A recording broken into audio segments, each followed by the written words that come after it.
ವೀಕ್ಷಕರು ನಮಸ್ಕಾರ. ಇದೀಗ ಟೀಮ್ ಇಂಡಿಯಾ ತಂಡವು ಜಿಂಬಾಬ್ವೆ ವಿರುದ್ಧದ 5 ಪಂದ್ಯಗಳ T20 ಸರಣಿಯನ್ನು ಮುಕ್ತಾಯಗೊಳಿಸಿದೆಯಾ? ಹೌದು ವೀಕ್ಷಕರೇ, ಈ ಒಂದು ಸರಣಿಯಲ್ಲಿ ಎರಡು ಉಭಯ ತಂಡಗಳು ಭಾರಿ ಪೈಪೋಟಿ ನಡೆಸಿದವು. ವೀಕ್ಷಕರೇ, ಒಂದು ಪಂದ್ಯವನ್ನು ಜಿಂಬಾಬ್ವೆ ತಂಡವು ಗೆದ್ದುಕೊಂಡರೆ ಇನ್ನು ವೀಕ್ಷಕರೇ ಉಳಿದ 4 ಪಂದ್ಯವನ್ನು ಭಾರತ ತಂಡದ ಯಂಗ್ ಪಡೆಯು ಗೆದ್ದು ಬೀಗಿತು. ಇದರ ಮೂಲಕ ವೀಕ್ಷಕರೇ ಈ ಒಂದು T20 ಸರಣಿಯ ಕಪ್ಪನ್ನು ಟೀಮ್ ಇಂಡಿಯಾ ತಂಡವು ಗೆದ್ದು ಬೀಗಿತು. ಇನ್ನು ವೀಕ್ಷಕರೇ, ಇದೀಗ ಭಾರತ ತಂಡವು ಶ್ರೀಲಂಕಾ ವಿರುದ್ಧದ ಪಂದ್ಯಕ್ಕಾಗಿ 5 ದೊಡ್ಡ ಬದಲಾವಣೆ ಮಾಡಿದೆ. ವೀಕ್ಷಕರೇ, ಈ ಒಂದು T20 ಸರಣಿಯ ಸಂಪೂರ್ಣ ಅಪ್ಡೇಟ್ಸ್ ತಿಳಿಯೋದಕ್ಕಿಂತ ಮುಂಚಿತವಾಗಿ ದಯವಿಟ್ಟು ಈಗಲೇ ವಿಡಿಯೋಗೊಂದು ಲೈಕ್ನ ಮಾಡಿ, ಹಾಗೆ ಇದೇ ರೀತಿ ಪ್ರತಿಯೊಂದು ಅಪ್ಡೇಟ್ಸ್ಗಾಗಿ ನಮ್ಮ ಚಾನಲ್ನ ಸಬ್ಸ್ಕ್ರೈಬ್ ಮಾಡಿಕೊಂಡು ಆಲ್ವನ್ ನೋಟಿಫಿಕೇಶನ್ ಆನ್ ಮಾಡಿಕೊಳ್ಳಿ. ಹಾಗೆ ಕಾಮೆಂಟ್ ಬಾಕ್ಸಲ್ಲಿ ಶ್ರೀಲಂಕಾ ವಿರುದ್ಧದ T20 ಸರಣಿಯಲ್ಲಿ ಟೀಮ್ ಇಂಡಿಯಾ ತಂಡದ ಆಡುವ 11ರ ಬಳಗವನ್ನು ದಯವಿಟ್ಟು ಕಾಮೆಂಟ್ ಮಾಡಿ ತಿಳಿಸಿ.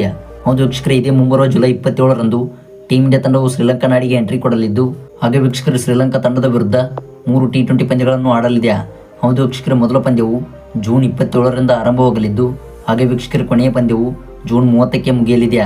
ಇನ್ನು ವೀಕ್ಷಕರ ಈ ಒಂದು ಪಂದ್ಯವು ಸುಮಾರು 7 ಗಂಟೆಯಿಂದ ಆರಂಭವಾಗಲಿದ್ದು, ಹಾಗೆ ವೀಕ್ಷಕರ ಈ ಒಂದು 3 T20 ಸರಣಿಯ ಪಂದ್ಯವು ಭಾರತ ತಂಡಕ್ಕೆ ತುಂಬಾ ಮಹತ್ವದ ಪಂದ್ಯವಾಗಿದೆ.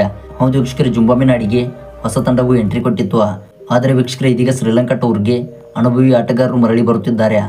ಹೌದು ವೀಕ್ಷಕರೇ, ಹಾರ್ದಿಕ್ ಪಾಂಡ್ಯ, ಸೂರ್ಯಕುಮಾರ್ ಯಾದವ್, ರಿಷಬ್ ಪಂತ್ ಅಂತ ಆಟಗಾರರು ಮತ್ತೆ ತಂಡಕ್ಕೆ ಮರಳುತ್ತಿದ್ದು, ಹಾಗೆ ವೀಕ್ಷಕರೇ ಈ ಒಂದು T20 ಸರಣಿಯಲ್ಲಿ ಅನುಭವಿ ಆಟಗಾರರು ಕಾಣಿಸಿಕೊಳ್ಳುತ್ತಿದ್ದಾರೆ. ಇನ್ನು ವೀಕ್ಷಕರೇ ಈ ಒಂದು ಸರಣಿಗೂ ಕೂಡ ರೋಹಿತ್ ಶರ್ಮಾ ಮತ್ತು ವಿರಾಟ್ ಕೊಹ್ಲಿ ಅವರು ರೆಸ್ಟ್ ತೆಗೆದುಕೊಂಡಿದ್ದಾರೆ. ಇನ್ನು ವೀಕ್ಷಕರೇ, ಈ ಎರಡು ತಂಡಗಳ ಹೆಡ್ ಟು ಹೆಡ್ ರೆಕಾರ್ಡ್ ಬಂದ್ಬಿಟ್ಟು ಆಡಿದಂಥ ಹಿಂದಿನ 5 ಪಂದ್ಯಗಳಲ್ಲಿ ಭಾರತ ತಂಡವು 3 ಪಂದ್ಯವನ್ನು ಗೆದ್ದುಕೊಂಡರೆ ಇತ್ತ ಶ್ರೀಲಂಕಾ ಪಡೆಯು 2 ಪಂದ್ಯವನ್ನು ಗೆದ್ದು ಬೀಗಿದೆ. ಒಂದು ಹಂತದಲ್ಲಿ ಎರಡು ತಂಡಗಳು ತುಂಬಾ ಬಲಿಷ್ಠವಾಗಿ ಕಾಣುತ್ತಿವೆ. ವೀಕ್ಷಕರೇ, ಇದಾಗಿತ್ತು ಈ ಒಂದು ವಿಡಿಯೋದ ಅಪ್ಡೇಟ್ಸ್.